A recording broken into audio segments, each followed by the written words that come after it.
发现妻子在外面有人了，我不吵不闹，不仅没有揭穿他，还对他疼爱有加，甚至对岳父岳母也更加阔绰。直到后来他才发现我有多么可怕。我叫刘涛，是个网络小说作家。2年前无意间看到了妻子的一条短信，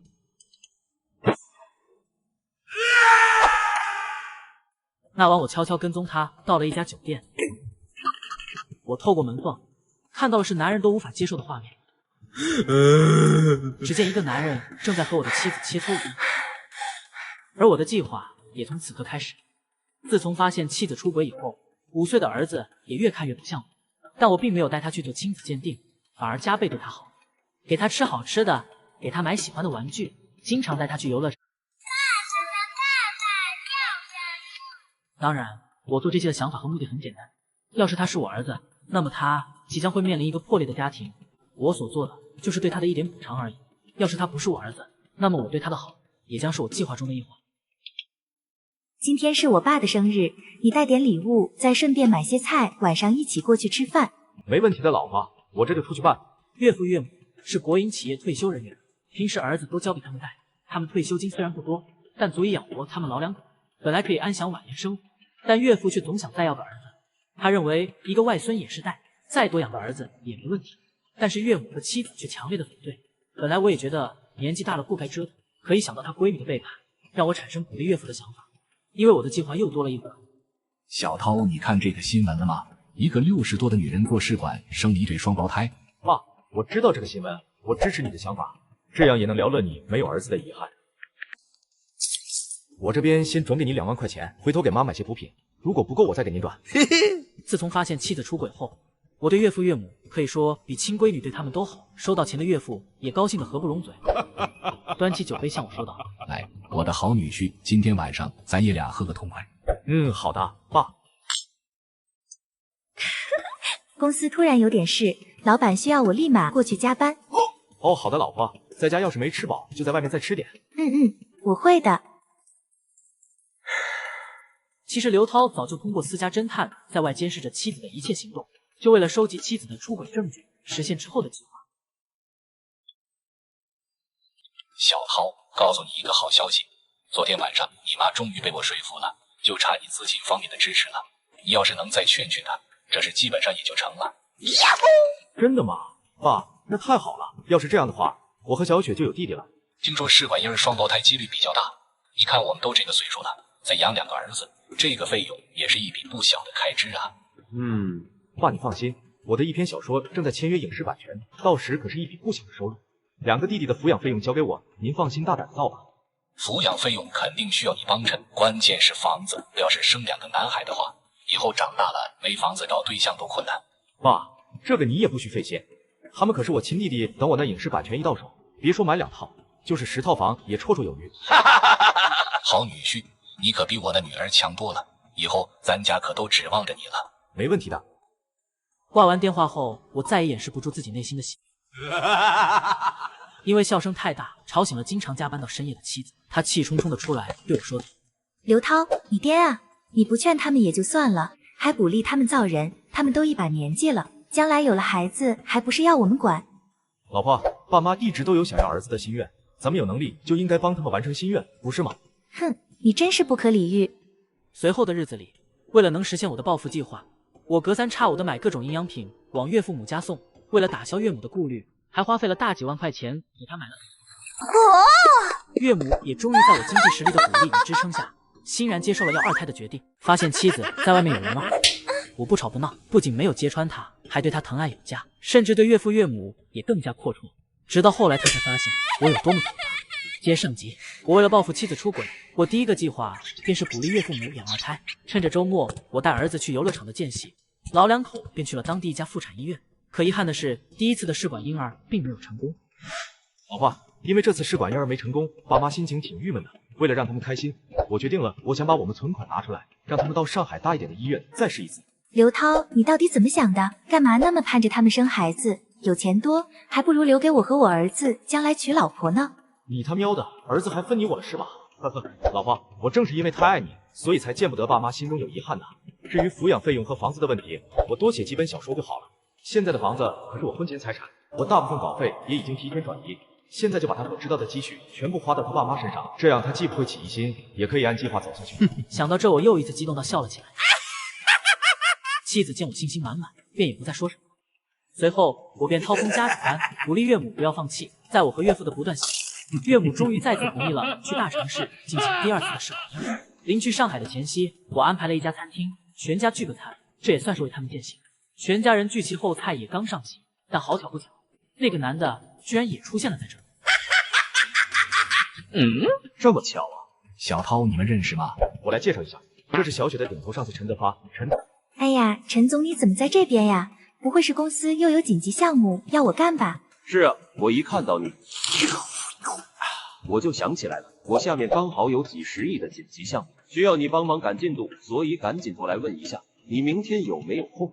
既然这么急，我看别明天了，就今天晚上吧。你说什么？老公，麻烦你等下送下爸妈吧，我需要和陈总去公司深入沟通一下项目。你喉咙发炎还没好，注意身体别太劳累了。哎呀，没事，陈总那里有专治喉咙的药根。什么？既然小雪身体不舒服，我可以带她先打上1针，你放心好了。那就有劳陈总了。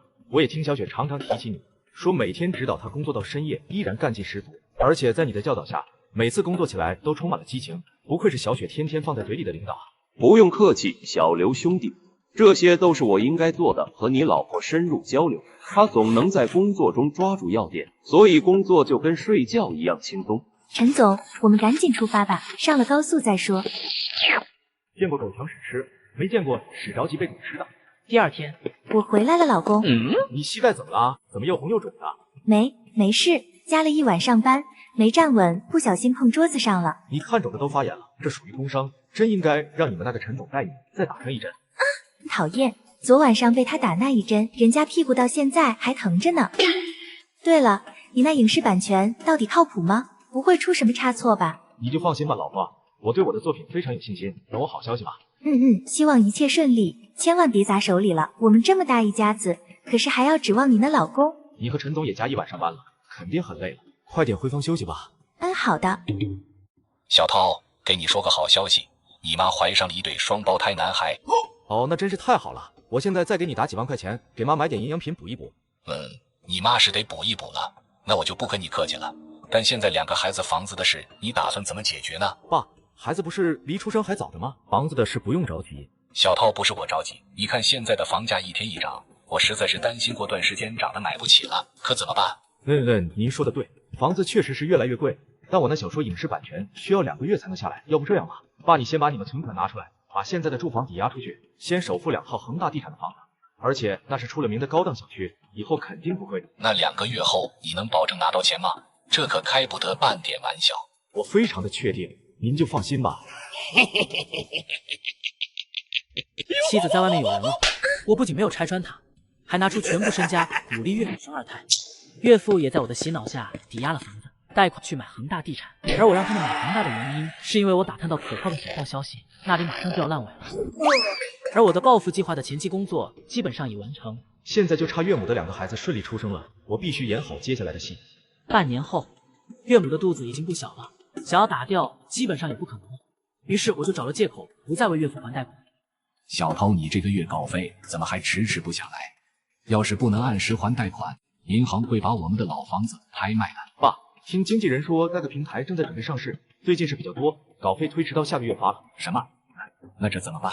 老婆子也快生了，现在正需要钱，还房贷也需要钱，我们的退休金根本支撑不住啊！岳父非常不爽地瞥了我一眼，但很快掩饰了过去，毕竟房子还得指望我掏钱。于是我假装担忧地说道：爸，你先别着急，我再想想其他办法，要不这样，把我和小雪住的那套房子抵押出去吧。啊，对，这是个好办法。小涛呢，咱们现在就赶紧去办吧。我先给你女儿打声招呼，这么大的事，我要是不汇报，她回来能吃了我。行吧。我拨通电话，故意按了免提，让岳父听。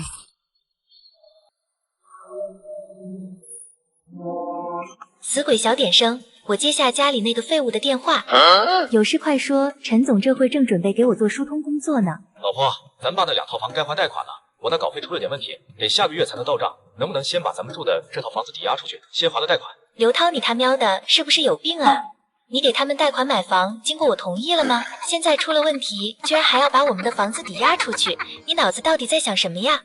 我告诉你，别让那2个老家伙打我们房子的主意。此时岳父的脸都僵了，我却故意火上浇油说道：老婆，你看妈没几个月就要生了，现在正是花钱的时候，要不你的工资先给爸妈用一下，你天天跟陈总加班，肯定还有钱。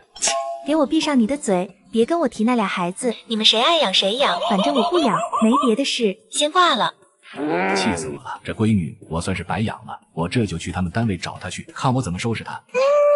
你去呗。小涛，你别拦我，我今天必须过去教训她。爸，你先别激动，等她回家了，我再劝劝她。我们把她养这么大容易吗？现在家里有困难，她竟然不管，看我不打断她的狗腿！说完，岳父便气冲冲地走了出去。回到家后，我开始整理电脑里面妻子这2年来出轨的照片和视频，看着一张张他们切磋无疑的照片，心如刀绞。其中一招倒插杨里，更是让我面如死鱼。在不知不觉中，我为了让妻子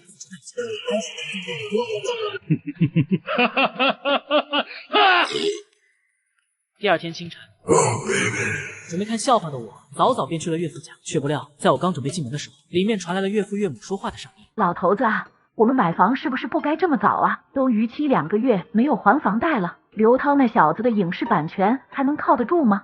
我以前觉得那小子还挺老实的，现在我对他心里也没底了。要不是因为当年小雪怀了别人的孩子，人家不要她，我才不会同意她嫁给刘涛呢。挑个有钱的女婿，也不至于落到如今这个地步。不过杨帆那小子也不像个耍滑头的人，可能他版权说的是真的呢。我看现在还不能跟他急眼，当他结清了房贷，再教训他也不迟。听到这些话，我久久回不过神来，怪不得我刚结完婚，妻子就立马就怀孕了。本来妻子的背叛已经让我足够悲催了，没想到我还是一个接盘侠，儿子也不是亲生的。原来这家人一直把我当成了正田公主。我调整了一下心情，轻轻敲了敲门。是小涛啊，来，快进屋里说。好的。随岳父进到客厅后，岳父便着急地向我问道：小涛，是不是那个影视版权的事办下来了？还没呢，再等等看吧。这样啊，怎么看你今天心情不大好啊？是不是因我们还贷款的事跟小雪吵架了？没有，小雪昨晚上在公司为陈总那几个亿的项目加班没回来。那你脸色那么难看，到底是怎么了？我假装痛苦不堪的样子说道：爸，对不起，都怪我没有好好考察你买的那个恒大地产的房子烂尾了。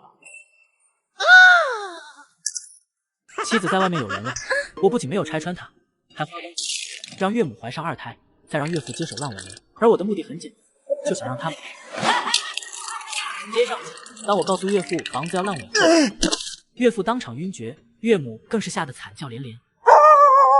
刘涛，这2套房子当初可是你亲口答应出钱，我们才买下的，要不然我和你爸也不可能花光积蓄，又把现在的住房抵押出去，住在这破出租屋。就是啊，小涛，我们是按照你的建议才选择的这个楼盘，这事你可得负全责。哎呀，爸妈，你们也知道，为了你们能要上儿子，我都把自己稿费和积蓄全部砸进去了，我现在也没什么钱。现在不要说这么多没用的，都是因为你我才怀上孩子的。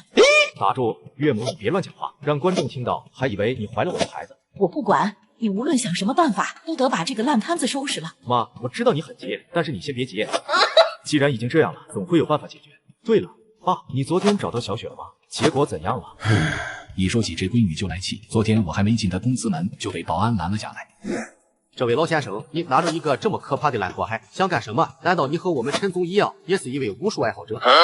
我来找我女儿，你们王雪王秘书。什么？你要下挑战书？你聋了？我说王秘书。哦，你说的是陈总的王妹子。不好意思，老先生，王妹子正在和我们陈总沟通项目，等他们通完才能出来，你懂的。我懂你个蛋！什么？番茄炒鸡蛋？我是他爸。什么陈总他爸？我是他爸。哦，喂，110吗？这楼有人找妈妈。我是。保安一直在嚼舌根不让进，现在你又告诉我这么个噩耗，银行的人也在催房贷，你说这日子怎么过？爸，过不过你先起来再说。我看这日子是没法过了，我不活了。妈，你可别这么想不开，你要想想你肚子里的2个孩子。提到孩子我更来气，我都一把年纪了，要不是因为你，要不是你们爷俩忽悠我要这孩子，也不会落到今天这个地步。妈，您先别急，现在唯一可行的办法就是找小雪好好商量一下，让她把工资拿出来应急一下。你们养她这么大也不容易，我们好好哄哄她，让她把钱掏出来。哎，目前也只有如此了。一会我再给他打个电话，一回家也好好做一下他的心理工作，先把这2个月的房贷解决了。等你版权费到手了，再处理那烂尾房的事。我倒是要看看你们这副嘴脸能撑到啥时候。老婆，你先消消气，我也没想到会这样。当时我极力反对爸妈要孩子，你就是不听。现在好了，他们积蓄也没了，房子也抵押出去，房子还烂尾了，你的影视版权也迟迟没下文。等我稿费下来就好了。你就先帮爸妈先填上这个窟窿吧。现在连我这点工资都要搭进去，你们算是把这个家给折腾完了。他们养你也不容易，连我这个做女婿的都那么尽心尽力了，你作为他们的亲女儿，总不能坐视不管吧？哼！好了，老婆，就这么说定了。我故意站在道德的制高点，对妻子进行道德绑架，妻子最终也妥协了，将自己天天跟陈总加班干的血汗钱拿了出来。就这样，很快妻子多年来的积蓄也所剩无几。我见时机已成熟，是时候跟他们撕破脸了。小涛，你的影视版权的事一拖再拖，你小子是不是在耍我们？我实在无能为力了，不是我一拖再拖，而是那家影视公司正在准备上市，所以签约的事迟迟还没下来。小雪现在也拿不出钱了，眼看你妈这几天就要生了，你快说怎么办吧？我也想不出更好的办法。你怎么可以说出这么不负责任的话？什么叫想不出更好的办法了？既然你想不出办法，那我帮你来想。那你说说看。当初要不是你从中作梗，我们也不会沦落到这个地步。你现在就去把你的房子和你爸妈的房子抵押出去，然后把抵押贷款的钱全部交给我们。什么？我没听清楚哎，老太婆你再说一遍。此话一出，岳父一家直接震惊，因为这是我隐忍多年以来在他家说过最硬气的话。岳父气得火冒三丈，而岳母则对着我不。我当初真是瞎了眼，把我们冰清玉洁的小雪交到你手里，怀胎10月为你生子，你居然能说出这么没良心的话来！小涛，你今天太过分了！这些年来，我和你妈辛辛苦苦帮你照顾儿子，你还有没有一点良知？当初多少人排队争抢着要娶我们家小雪，我就是看你老实，才答应小雪嫁给你，没想到你是这种人。那好，我给你们看样东西。这些照片都是我派人在酒店拍下来的，看看你女儿又是什么人。切，工作中在酒店应酬不很正常吗？这能说明什么？哟呵，那这既然算正常，那你再看看这张呢？什么倒插杨柳？小雪，这到底是怎么回事？妈，您和我解释，我只是一时迷失了心智，我错了，老公你原谅我好吗？你觉得我可能会原谅你吗？离婚协议我已经准备好了，过2天我的律师就会联系你。刘涛，小雪都已经认错了，你还想怎样？作为男人就应该大度点，就算不看小雪的面子，也要想想你们的孩子。哦，你不说我都差点忘了，这是由专业机构出具的亲子鉴定书，显示我和孩子没有任何血缘关系。当我拿出来这份鉴定结果以后，妻子一家人彻底再没了反驳我的价值。隐忍多年，压在我心里的一块石头，终于可以沉底。岳母由于急火攻心，轰然瘫。妈，你怎么了？快叫救护车呀！我帮他们打完急救电话后，则扔下了2000块钱，转身离去。后来听说，在岳母住院的第2天，便在医院里顺利生下了一对男孩。之后我通过法律途径也顺利的离了婚。再后来我们离婚的事迹，随着街坊邻居口口相传，也随之传到了陈总老师那里。你们这对虎男逆您今天非拔了你们的柳树根不可。王雪英也失去了工作，由于受到倒插杨柳风波的影响，没有公司敢要她，当然也更没有男人愿意接盘。岳父由于贷款还不上，房子也被收走了，现在一家6口只能挤在郊区的一个帐篷内勉强度日。而我随着与影视公司票房大卖，也使我的名声大噪，更是赚得盆满钵满。正当我沉浸在复仇成功的喜悦中，